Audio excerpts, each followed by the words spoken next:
Los Angeles est une ville où l'on enregistre un nombre excessivement élevé d'observations d'OVNI. On est en train de visionner la vidéo. Waouh! T'as vu ça, mon vieux? C'est dingue! Certains pensent que l'observation d'OVNI la plus impressionnante de l'histoire a eu lieu ici, pendant la Seconde Guerre mondiale. Quand des centaines de soldats américains ouvrirent le feu sur de mystérieuses cibles mobiles au cours de ce que l'on a appelé la bataille de Los Angeles. C'était bien avant qu'on ait entendu parler de soucoupes volantes. Pourtant, des milliers de personnes ont témoigné avoir vu de très étranges phénomènes cette nuit-là. Les récits de témoins oculaires, Quelque chose a attiré mon attention. C'était très gros et ça fonçait droit sur nous. les documents déclassifiés et de nouvelles preuves Oui, il y a là une chose que je n'avais pas remarquée avant. permettront-ils de faire la lumière sur un événement qui terrifiait la Cité des Anges? Des objets volants non identifiés ont été aperçus dans nos cieux depuis des décennies. Des milliers d'observations d'OVNI ont été répertoriées dans les dossiers officiels du gouvernement. La plupart ont une explication logique, scientifique. Pourtant, certains cas sont restés inexpliqués, classés top secret, non identifiés. Les dossiers récemment rendus publics peuvent-ils révéler la vérité sur ces apparitions d'OVNI?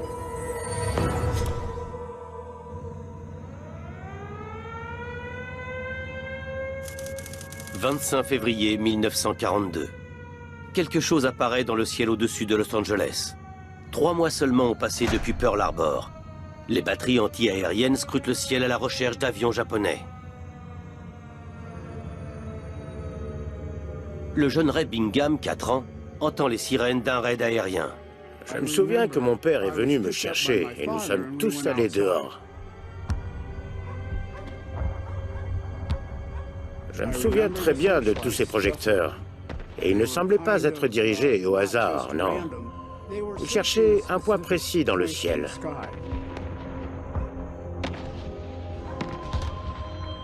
Et puis, les canons anti-aériens ont ouvert le feu. C'était vraiment très inquiétant. Il y avait des files de gens des deux côtés de la rue. Tous regardaient en l'air. Bill Tompkins, 17 ans, affirme avoir vu quelque chose au-dessus de la ville qu'il ne peut pas expliquer. Il y avait un engin rond très grand, à environ 2000-2500 mètres. Il se rapprochait et il s'est arrêté, juste au-dessus de nous. Il y avait aussi d'autres appareils plus petits qui se déplaçaient autour et au-dessus de lui. Ray Bingham ne se souvient pas d'avoir vu d'objets particuliers dans le ciel, juste une sorte de spectacle son et lumière. C'était une sorte de vision extraordinaire, un peu effrayante bien sûr, parce que tout le monde était inquiet. Le témoignage de Tompkins est beaucoup plus précis. Nous pouvions voir distinctement les obus exploser à la base de ce gros appareil, mais rien n'indiquait qu'ils réussissaient à l'endommager. Tompkins fait partie de ces témoins oculaires qui ont rapporté avoir vu cet étrange appareil. Si cette observation est exacte, c'est le premier signalement en Amérique d'une soucoupe volante. Mais quelle foi peut-on accorder à ce récit? Ce qui est incontestable, c'est que pendant environ 1 heure, des milliers de civils ont vu des soldats américains faire rugir les canons anti-aériens pour tirer sur des cibles non identifiées dans le ciel. Cette nuit est devenue célèbre sous le nom de la bataille de Los Angeles. Aujourd'hui, Los Angeles, Californie est la cité des rêves, le berceau des superproductions américaines. Les invasions d'aliens sont un thème classique des films de science-fiction des années 50. Los Angeles est un haut lieu des observations d'OVNI. On en compte des dizaines par an. Ces observations vont de lumière dans le ciel à d'étranges appareils, plus rapides que les avions de chasse de l'armée. Et la toute première d'entre elles pourrait bien avoir eu lieu ce 25 février 1942. Les batteries anti-aériennes sont entrées en action contre un appareil non identifié au-dessus de Los Angeles, peu après 3 heures ce matin, heure du Pacifique. L'enregistrement de ce bulletin d'information de CBS, diffusé quelques heures après l'événement, montre clairement que les habitants de Los Angeles étaient sûrs que quelque chose survolait la ville. Quelle était cette chose en réalité? La controverse est toujours en cours. Ce qui est réellement arrivé n'a jamais été très clair. L'objet non identifié, dont certaines sources pensent qu'il pourrait s'agir d'un dirigeable, s'est déplacé lentement le long de la côte pacifique depuis Santa Monica jusqu'au sud de Long Beach, où il a disparu. Pour Ben Hansen, ex-agent du FBI et chercheur en ufologie, il s'agit sans aucun doute de la première et de la mieux renseignée de toutes les observations d'OVNI à Los Angeles. En février 1942, dans la nuit du 24 au 25, aux premières heures de l'aube, quelque chose d'incroyable s'est produit ici. Des milliers de témoins ont décrit les très étranges événements survenus cette nuit-là. C'était bien avant que quiconque n'emploie les termes d'OVNI, de soucoupe volante ou de disque volant. C'était bien avant Roswell. D'autres croient qu'il y a une explication bien plus simple. À mon avis, c'est une sorte d'hystérie collective qui a provoqué tous ces tirs anti-aériens. Je pense qu'ils tiraient sur Jupiter cette nuit-là. Une quelconque cible dans le ciel, et l'enfer s'est déchaîné. Alors, fausse alerte, ou comme dit Bill Tompkins, une soucoupe volante au-dessus de Los Angeles? 7 décennies plus tard, des documents déclassifiés par le gouvernement et l'armée des États-Unis apportent un nouvel éclairage sur ce qui est vraiment arrivé dans la matinée du 25 février 1942. Fondés sur une série de rapports rédigés à l'époque, les archives du 4e commandement anti-aérien sont le seul document déclassifié relatant la bataille de Los Angeles. Le 23 février, aux environs de 19h30, Franklin Roosevelt prononçait un discours de soutien à l'attention des citoyens des États-Unis. Nous devons nous préparer à mener une longue guerre contre des ennemis retors et puissants. L'attaque de Pearl Harbor... Au même moment, un des sous-marins japonais a fait surface au large de la côte de Elwood, près de Santa Barbara en Californie. Et il a commencé à tirer des obus sur les champs de pétrole. Des puits de pétrole californiens ont été touchés par des tirs d'obus venant d'un sous-marin japonais. C'est la première attaque japonaise sur le continent américain. Les témoins rapportent que le sous-marin fait route vers le sud, en direction de Los Angeles. Pearl Harbor avait eu lieu le 7 décembre 1941. 10 semaines plus tard, sur la côte ouest, les gens ont paniqué. Cette attaque confirmait la crainte d'une éventuelle invasion japonaise. Le soir du 24 février, la tension est à son comble. Le 4e commandement anti-aérien place toute la côte pacifique en alerte jaune, de Monterey jusqu'à la frontière mexicaine. Une attaque à grande échelle pourrait être imminente.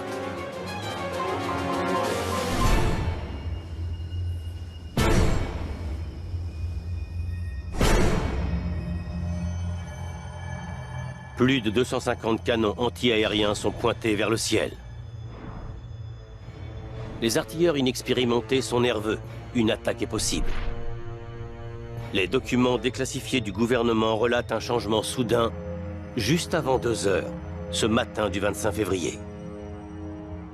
Le rapport indique qu'un radar a intercepté une cible à 190 km au large des côtes de Los Angeles. Donc l'objet arrive juste ici, de l'ouest. Il se dirige vers l'est, au-dessus de Malibu. Et ensuite, il bifurque vers le sud. Il passe au-dessus de Santa Monica et se dirige vers Los Angeles. À 2h21, alors que l'objet semble se rapprocher de la ville, un blackout est ordonné.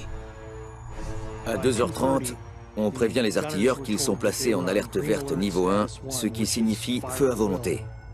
À 2h43, un officier repère quelque chose dans le ciel au sud du centre de Los Angeles. Face à la perspective d'un autre Pearl Harbor, ils ne prennent aucun risque. Une équipe de canonniers pense avoir vu des cibles à environ 5000 mètres d'altitude. Et ils ont fait feu à volonté. Ils ont tiré en l'air des obus de 76 mm, comme des fous. On a comparé le ciel de la vallée de Los Angeles à un volcan en éruption. C'était le chaos total. Les artilleurs anti-aériens tiraient sur des cibles supposées. Aucune cible n'était vérifiée. Il y avait de tout, des obus, du calibre 15, des mortiers. Les obus retombaient dans les quartiers. Un certain nombre de personnes ont été tuées. La mort de 6 personnes a été confirmée, faisant de la bataille de Los Angeles la plus meurtrière des observations d'OVNI jamais enregistrées. Le ciel tout entier était illuminé. Les gens étaient tirés de leur lit et se disaient « Mais qu'est-ce qui se passe ?» Les récits des témoins oculaires sont largement contradictoires. Certains prétendent avoir vu des escadrilles entières de bombardiers lourds. D'autres, des lumières aveuglantes. D'autres encore décrivent une sphère blanchâtre étrange, comme un gros ballon. Quand vous regardez à l'ouest, le plus loin que vous puissiez voir, c'est jusqu'à Santa Monica. L'objet est apparu derrière ces collines. Il faisait des méandres à l'intérieur des terres, aussi loin que Baldwin Hills et Clover City, où nous sommes maintenant. Arrivé à ce point, l'objet tourne, et il remonte le littoral jusqu'à Long Beach, et puis il se dirige vers l'océan. À 4h13, c'est la dernière fois que l'on aperçoit quelque chose. Juste après, les cibles ont disparu sans laisser aucune trace. Aucune bombe n'a été larguée, aucune perte n'a été déplorée. Les décès de civils n'ont pas été causés par des éclats d'obus, mais par des accidents de la route et des crises cardiaques attribuées aux événements dramatiques de la nuit. L'armée américaine a tiré 1400 obus dans le ciel, sans qu'une seule cible ennemie ne soit touchée ou abattue, laissant civils et soldats incertains de ce qu'ils venaient de voir. S'agissait-il d'une fausse alerte? D'un raid aérien japonais qui avait échoué?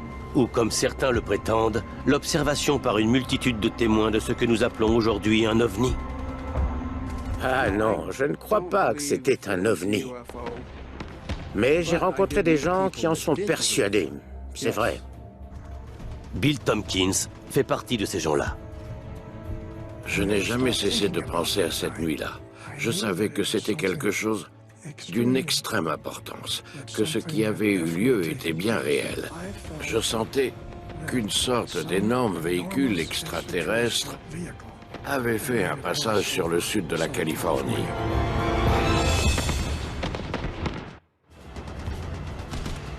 « 25 février 1942. Les artilleurs anti-aériens ont tiré plus de 1400 obus sur un objet mystérieux flottant au-dessus de la ville. Cet objet est peut-être le premier ovni de Los Angeles. Au cours des 70 dernières années, la Cité des Anges a été un foyer d'observation d'ovnis. Certaines de ces observations proviennent de sources militaires hautement qualifiées, dont celle-ci, datant de 1954. Survolant la ville de Los Angeles, 2 pilotes d'essai relatent avoir aperçu un objet dans le ciel. Ils le décrivent comme un crayon fin, stationnaire, à l'horizontale et paraissant solide et métallique. Cette observation a été classée dans le projet Blue Book, une commission mise en place par l'US Air Force qui a enquêté sur 12 000 observations d'OVNI entre 1952 et 1969, date à laquelle le projet a pris fin. L'objectif de l'Air Force était de déterminer la nature de ces phénomènes.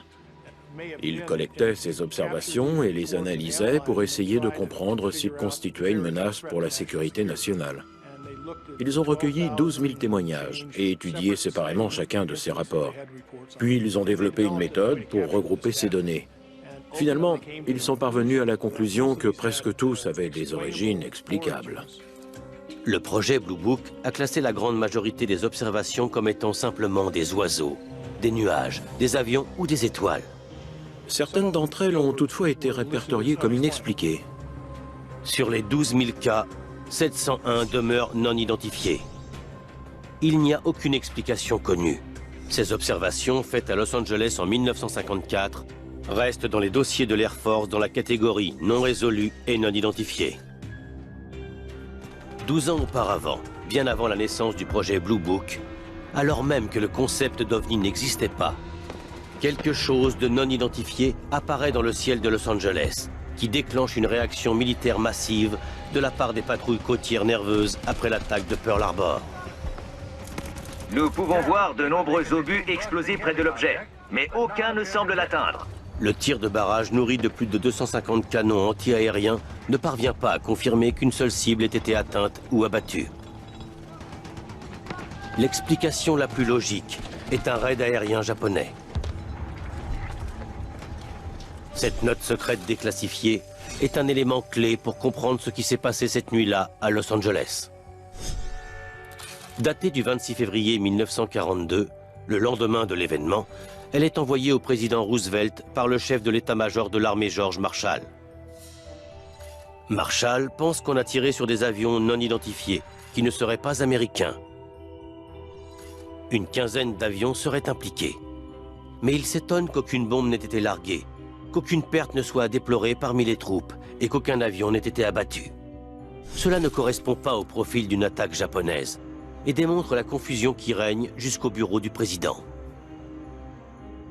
Les responsables de l'armée ont refusé de commenter le fait que l'objet aurait pu être un dirigeable. Aujourd'hui encore, une controverse persiste sur ce qui a survolé Los Angeles ce matin-là. Des avions japonais? Rien du tout. Ou comme certains le disent, un vaisseau extraterrestre? La bataille de Los Angeles fait la une des journaux à travers toute l'Amérique. Et la chasse aux explications commence. Tout le monde se demandait ce qui avait pu se passer. Personne ne savait rien. Personne ne semblait avoir une information très convaincante. Le secrétaire d'État à la Marine, Frank Knox, pense qu'il n'y avait rien sur Los Angeles. Il parle d'une fausse alerte due au climat de guerre et qu'il attribue à une réaction excessive de soldats américains inexpérimentés. Mais l'armée n'est pas de cet avis. Le lendemain matin, la marine a dit qu'il n'y avait pas d'avion dans le ciel. Mais l'armée a soutenu que l'alerte était réelle. Il restait donc beaucoup de choses à éclaircir. L'armée a fait exactement ce qu'on lui a demandé. Elle a reçu l'ordre de tirer sur une cible alors qu'elle était placée en état d'alerte verte. L'alerte verte avait été instaurée, elle était bien réelle. Les tirs étaient réels. Après, comment cela a été interprété? Y avait-il des avions dans le ciel? Était-ce des ballons? C'est là que les choses deviennent un peu plus troubles. Les comptes rendus de l'action consignés dans les archives du 4e commandement anti-aérien laissent clairement entendre qu'il y avait quelque chose au-dessus de Los Angeles. À 2h43, un officier de tir signale la présence d'avions non identifiés entre Seal Beach et Long Beach. À 3h28, la batterie G du 78e d'artillerie côtière signale 25 ou 30 bombardiers lourds volant au-dessus de l'usine aéronautique Douglas. À 3h33, on aperçoit 15 avions survolant la municipalité d'Artesia. Il existe 37 rapports allant de simples soldats jusqu'à celui d'un officier au grade de colonel, et tous affirment avoir distingué des cibles dans le ciel. Plusieurs témoins décrivent non pas un, mais jusqu'à 20, peut-être 200 types d'avions différents. Il n'existe cependant aucune preuve que les Japonais avaient la capacité de lancer une attaque aérienne de grande envergure sur les côtes californiennes.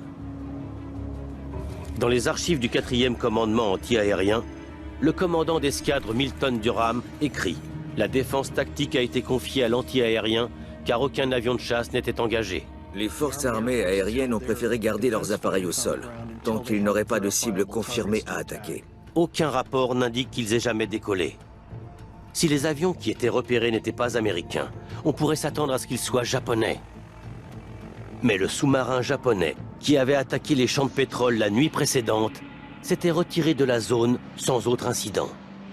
Des mois plus tard, les Japonais nièrent avoir eu une quelconque implication dans la bataille de Los Angeles. On pourrait conclure à une nervosité excessive due à la guerre, si les radars n'avaient pas bel et bien détecté quelque chose. C'est l'élément clé qui a poussé les autorités militaires à décréter l'état d'alerte verte niveau 1. Le dossier officiel confirme sans aucun doute possible que 3 radars différents ont repéré cet objet au large et l'ont suivi le long de la côte. Le rapport officiel indique une cible qui a d'abord été repérée à 1h44 à 190 km de la côte.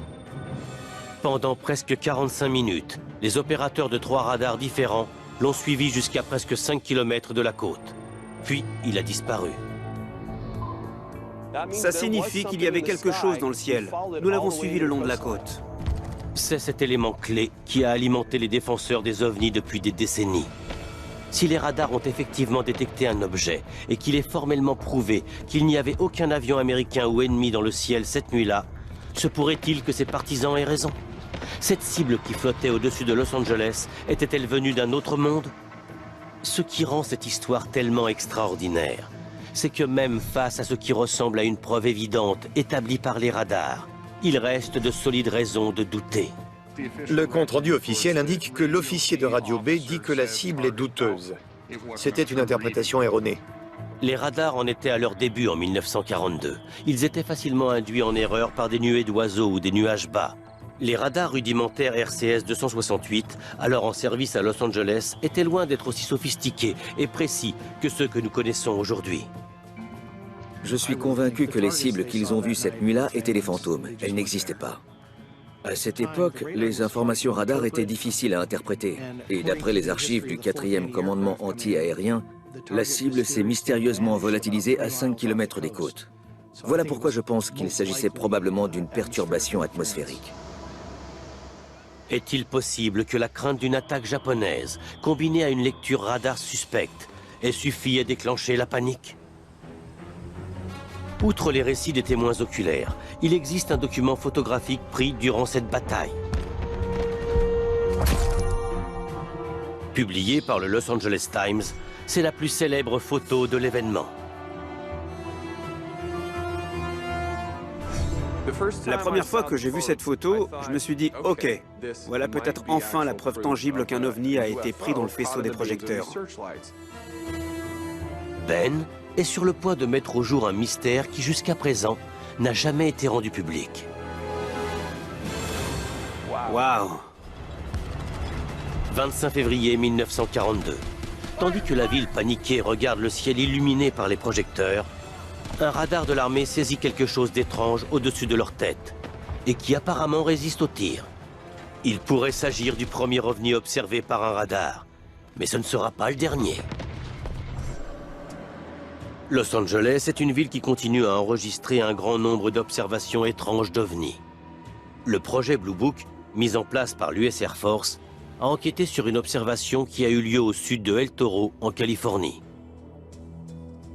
Pendant plus de 8 heures, l'OVNI a été observé par la population locale et suivi par les radars. 70 pages et plus de 30 photos sont consacrées dans le dossier à cette anomalie rapportée par l'installation radar. Des hélicoptères et des avions furent envoyés pour l'intercepter, mais ils ne purent trouver l'objet non identifié. Les enquêteurs ont conclu que les écho-radars ont été causés par un quelconque phénomène local. Les observations visuelles furent attribuées à une imagination hyperactive. Le même phénomène s'était-il produit en 1942? L'événement de Los Angeles dispose d'un élément clé que l'observation d'El Toro n'a pas eu. Une photo parue dans le Los Angeles Times qui a capturé le moment spectaculaire où les lumières semblent converger sur quelque chose dans le ciel. Le chercheur en ufologie Ben Hansen se trouve près de l'endroit où il pense que la photo a été prise.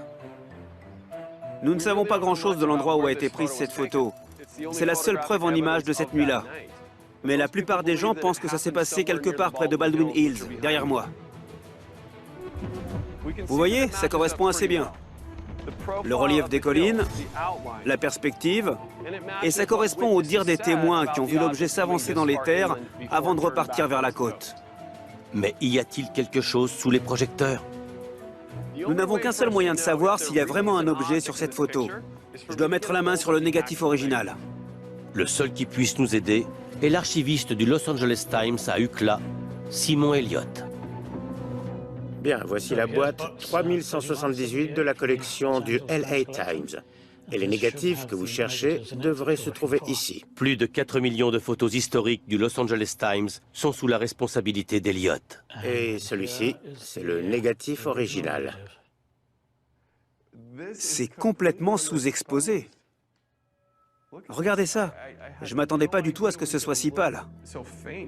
Les faisceaux des projecteurs sont là, mais le relief a complètement disparu. Oui, on ne voit vraiment pas grand-chose. Ça, c'est la photo telle qu'elle est parue dans le Los Angeles Times. L'image originale a été lourdement retouchée. À cette époque d'avant Photoshop, pour faire une retouche, il fallait copier les négatifs, agrandir les détails, et parfois même peindre directement sur le celluloïd. Était-ce uniquement pour améliorer l'impression de la photo? Est-ce que la retouche visait à insérer l'image de quelque chose qui n'était pas vraiment là? Le négatif original contient-il des détails qui ont été masqués dans la version publiée? C'est alors, avant même de commencer une analyse approfondie, que l'archiviste Simon Elliott a décelé quelque chose qu'il n'avait jamais remarqué. En fait, il y a une chose que je n'avais jamais remarquée. Vous voyez, il y a ces encoches sur le bord du négatif. Et celui-ci a des encoches totalement différentes. Regardez. Donc c'est évident qu'il provient d'un autre stock de pellicules. Parmi les 4 millions de photos de la collection du Los Angeles Times, c'est le premier négatif que l'archiviste voit qui a été pris sur une pellicule différente. C'est plutôt curieux, je n'avais jamais vu ça sur les autres négatifs de la collection. Les photographes du Times travaillent tous avec la même pellicule du même fabricant. Celui-ci est tellement différent, on pourrait supposer que ce négatif n'a pas été pris par un photographe du Times. Mais dans ce cas, il viendrait d'où? Ça, c'est un mystère que vous allez essayer d'élucider. La fameuse photo n'a peut-être pas été prise par un photographe du Times. Et la provenance du négatif original est remise en question. S'il ne provient pas du Times, d'où vient-il? De nouvelles questions et épaissit le mystère. Une autre anomalie sur laquelle la plupart des gens se concentrent, c'est le fait que certains de ces faisceaux ont l'air de passer au travers. Vous voyez, comme celui-ci. Alors que d'autres, au contraire, sont comme stoppés au point de convergence. C'est précisément l'élément fondamental du négatif que les experts analysent depuis des années. Pourrait-il y avoir quelque chose au centre des faisceaux qui réfléchissent la lumière? Oui, vous voyez ces traits ici, ça pourrait être un réfléchissement. Donc on peut supposer qu'il frappe un objet, comme certaines de ces lumières qui viennent de ce côté, et se réfléchissent vers l'extérieur. Et elles sont plus brillantes vers le centre. Vous avez remarqué, elles sont plus lumineuses au centre, et elles s'estompent. Ça aussi, ça peut aussi vouloir dire qu'elles cognent sur un objet. Oui, il peut y avoir quelque chose. Les rayons lumineux semblent bien se refléter sur quelque chose au point de convergence. Est-ce une illusion? Le négatif original fournissait-il plus d'informations ou prouvait-il de façon concluante que l'objet existait? Et enfin, s'il y a bien un objet derrière l'éclat de la lumière, comment se fait-il qu'il n'ait pas été abattu? Certains pensent qu'un objet a bel et bien été abattu. Ils affirment en avoir la preuve. Mais si c'est exact, qu'est-ce que c'était? Octobre 1949. Une autre observation d'OVNI dans le ciel de Los Angeles. Dans le sud, cette fois, à l'observatoire de Mount Palomar. Les dossiers du projet Blue Book font état de disques volants aperçus près de l'observatoire. Un témoin dit en avoir vu 16 volant en formation en V. Un autre a vu un objet en forme de cigare se déplacer à une vitesse vertigineuse. Au même moment, les relevés du compteur Geiger de l'observatoire dépassent les limites. Les observations se poursuivent pendant 9 jours. Et puis, plus rien. En dépit du fait que les témoins sont des scientifiques dignes de foi, la commission Blue Book conclut un dysfonctionnement du matériel. Les arguments contradictoires sur ce qui se cachait derrière les observations d'OVNI de Mount Palomar firent écho à la confusion qui régna 7 ans plus tôt après la bataille de Los Angeles. Au lendemain de la bataille, le secrétaire d'État à la Marine annonce à la presse qu'il s'agissait d'une fausse alerte. Rien de plus qu'un excès de nervosité dû à la guerre. L'historien militaire Stephen Nelson estime que bon nombre de rapports étaient justes. Les canons faisaient feu sur un objet bien réel. Et il pense avoir finalement découvert la nature exacte de la cible. Voici le genre de projecteur qui était utilisé à l'époque de l'attaque aérienne. Sur la célèbre photo avec tous les projecteurs, vous avez pu constater que tous les projecteurs convergent et, dans certains cas, on a fait valoir qu'ils avaient suréclairé la cible. Des documents provenant du 4e commandement anti-aérien révèlent ce que les projecteurs ont peut-être suivi, et ceci est bien enfoui à l'intérieur du rapport. Nous pensons que des ballons météorologiques ont été lancés. L'horaire correspond. Le rapport confirme que de gros ballons météorologiques sont lâchés à 3 heures. Ces ballons ont été lancés pour déterminer les conditions météo et la force du vent. Selon ces rapports, les ballons ont été lâchés au-dessus de Los Angeles pendant l'alerte verte niveau 1. Quand un ballon est lâché au cours d'une alerte maximum, tout le monde le remarque. Les équipes affectées au projecteur l'ont remarqué. Les artilleurs l'ont remarqué. Quand le contrôleur a appris la présence d'un ballon au cours d'un état d'alerte maximum, il a ordonné sa destruction. Selon cette théorie, lorsque le commandant réalise que la vue de ces ballons engendre la panique, il ordonne leur destruction. Mais plus les tirs montent en puissance, plus la panique augmente. Vous savez, les équipes d'artilleurs ne se sont pas mises à tirer comme ça, au hasard. Ils avaient reçu l'ordre direct du contrôleur de la zone de détruire la cible qui était à ce moment précis connue et identifiée comme étant un ballon. Il existe d'autres interprétations, mais ceci est mon interprétation. Mais cette théorie du ballon, aussi plausible soit-elle, ne tient pas compte de l'observation de divers aéronefs mentionnés par le personnel militaire. Et cette théorie ne tient pas compte du phénomène le plus étonnant de la nuit, le compte-rendu du crash d'un avion. La marine a déclaré qu'ils avaient reçu des rapports disant qu'un avion avait été abattu entre Vermont et la 180e rue. Le 77e commissariat de police de Los Angeles l'a confirmé. De nombreux rapports ont été établis cette nuit-là, d'une part par des hommes dotés d'une grande expérience, de l'autre par des gens inexpérimentés. Et les deux prétendent qu'un avion a été abattu. Voici une déclaration surprenante. La police de Los Angeles, la marine des États-Unis et un grand quotidien, tous font état d'un crash en pleine ville. Mais aucune preuve de ce crash n'est jamais apparue. Stephen Nelson pense qu'il y a une explication toute simple. Quand des obus explosent dans le ciel, il y a souvent des débris brûlants et des cendres qui retombent.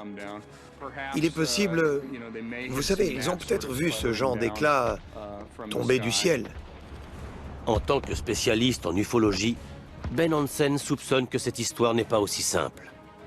Il est convaincu qu'on ne peut pas aussi facilement éluder les rapports de la police et de la marine. C'est une chose de dire « ouais, on a peut-être touché quelque chose, c'est peut-être tombé », mais c'en est une autre de dire « nous l'avons devant les yeux ». Je pense que nous avons suffisamment de témoins et suffisamment de gens catégoriques disant « oui, nous avons abattu tel type d'appareil » pour espérer que quelqu'un en ait récupéré un morceau. Les Japonais affirment qu'ils n'avaient aucun avion au-dessus de Los Angeles. L'armée de l'air n'a pas donné l'ordre aux chasseurs d'intercepter une cible inconnue. Si ces rapports officiels sont vrais, qu'est-ce qui a bien pu être abattu? Si ce n'était pas un vaisseau extraterrestre, il reste une intrigante hypothèse. Et si c'était un avion expérimental américain, classé top secret, au point que même les militaires ne seraient pas au courant de ce crash? L'historien de l'aviation Peter Merlin est un expert en accidents d'avion. Il a étudié plus de 600 sites de crash. Peter Merlin et Ben Hansen examinent le site du crash d'un avion classé top secret survenu en 1953. Certaines traces sont toujours visibles. Donc il arrivait du sud et se dirigeait vers le nord. Et ici, l'avion a explosé. Il a dispersé des débris sur 500 mètres. Donc vous voyez des débris partout, une épave, et c'est tellement éparpillé. Comment est-ce que vous faites pour identifier l'appareil? Eh bien, certaines des pièces que vous trouvez portent des numéros ou des poinçons de contrôle. Le site de ce crash de 1953 est à proximité de l'une des installations les plus secrètes et les plus sécurisées au monde, la base d'Edwards. La base d'Edwards se trouve juste de l'autre côté des montagnes qui surplombent Los Angeles. En 1942, elle s'appelait Muroc. Edwards a été à la pointe de pratiquement tous les essais effectués pour mettre au point les avions de l'armée. En direct de la Californie, les premières images de la nouvelle aile volante. Des premières innovations au supersonique et des hypersoniques aux projets plus récents des avions furtifs, de nombreuses technologies révolutionnaires top secrètes ont été mises au point ici, à Edwards. De nombreux projets qui sont nés dans le passé ne sont toujours pas déclassifiés et restent un mystère à ce jour. Mais où étaient mis au point les projets top secrets en 1942, à l'époque de la bataille de Los Angeles? Le XP-59 était testé à Muroc au début 1942. Il a tout de suite été suivi du XP-80. Ces avions étaient révolutionnaires. Ils étaient tenus secrets à l'époque. Même à Edwards, la frontière entre les avions expérimentaux top secrets et les ovnis est floue. Certains de ces engins volants à Edwards sont si étranges qu'ils pourraient facilement susciter des signalements d'ovnis.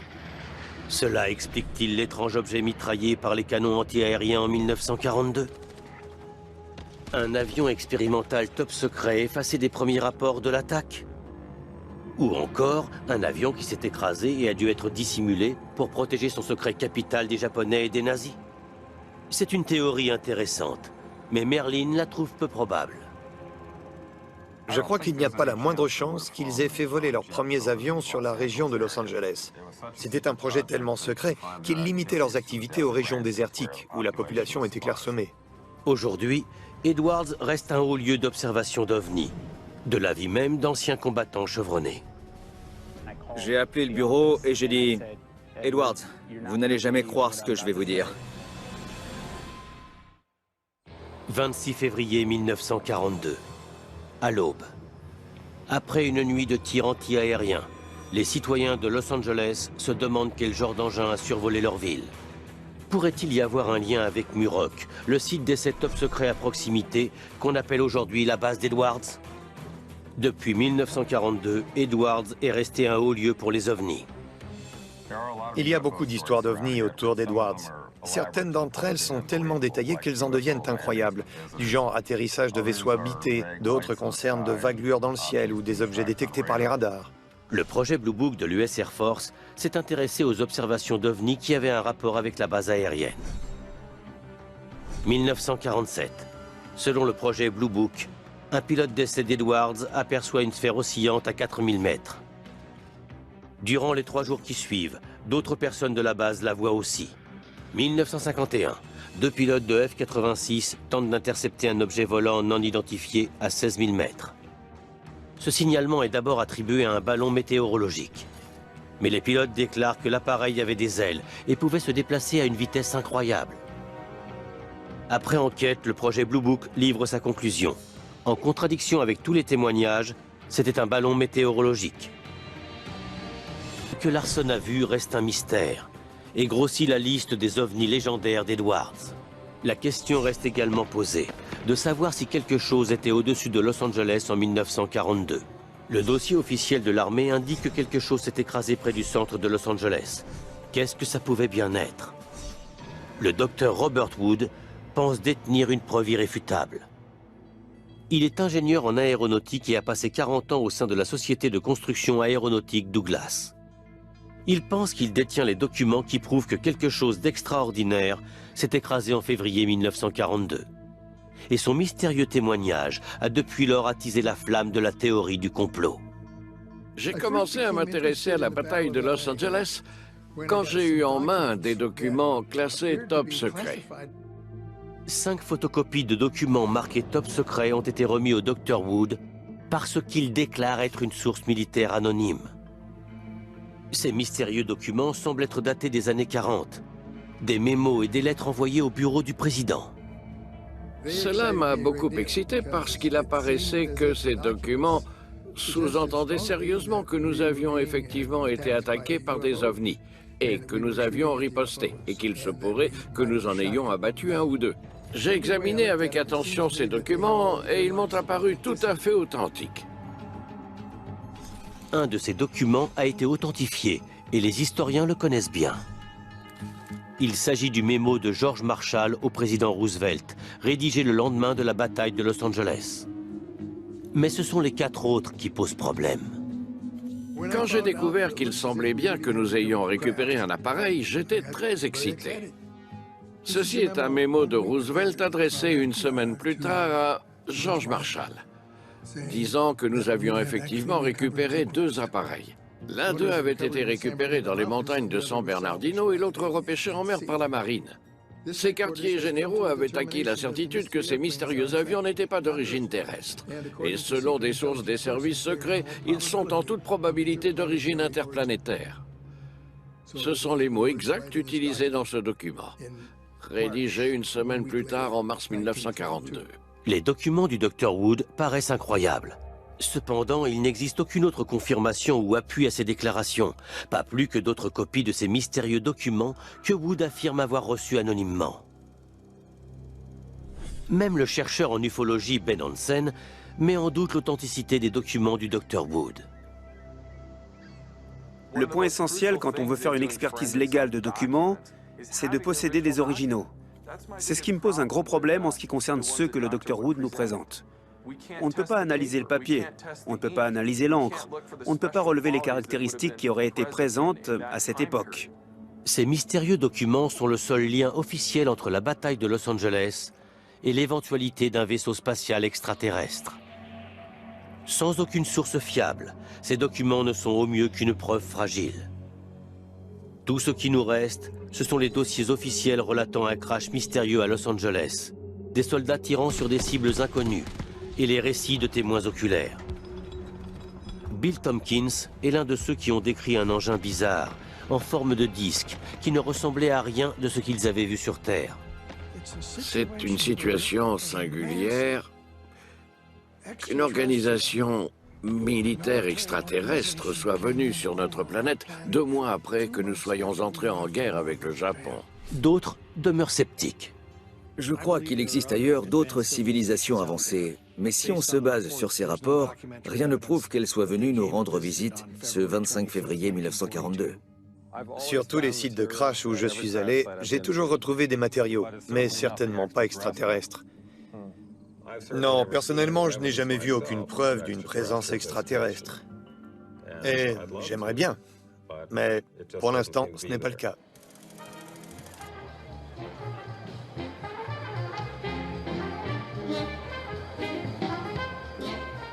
Stephen Nelson préfère une approche différente pour commémorer l'événement. Chaque année, en février, sur l'ancien site des canons aériens, on rend hommage à la bataille de Los Angeles, avec des reconstitutions de la musique des années 40 et des anciens combattants de la Seconde Guerre mondiale. Je ne veux pas détruire les théories des gens ou leurs idées. Je pense simplement qu'on a très peu mis l'accent sur les hommes qui ont servi cette nuit-là et sur les circonstances qui y ont conduit. Plutôt que de la considérer comme une gêne, nous devrions en tirer une leçon. Et les hommes qui ont servi cette nuit-là ont ensuite accompli de grandes choses pendant cette guerre. Je crois que cette façon de voir l'histoire du raid aérien est plus importante que de spéculer sur un ovni ou quoi que ce soit de cette nature. Ben Hansen constate que malgré les enquêtes faites depuis des décennies, l'événement reste un mystère. Des centaines, si ce n'est des milliers de témoins, ont vu un genre d'objet étrange dans le ciel de Los Angeles. Quant à ce que c'était, nous ne le saurons peut-être jamais. D'un certain côté, on voudrait déterminer avec certitude ce qui s'est passé cette nuit-là. Mais je pense qu'avec le temps qui passe et la disparition des témoins oculaires, cela restera à jamais une porte ouverte sur la spéculation. Les dossiers officiels montrent clairement la confusion cette nuit-là. Les rapports du gouvernement mentionnent des avions ainsi que des ballons dans le ciel. Mais il n'y a aucune preuve formelle, ni pour les uns, ni pour les autres. Les témoins oculaires décrivent des observations bizarres, sans preuve pour les étayer. Même la célèbre photo se révèle peu concluante, puisque l'original a disparu.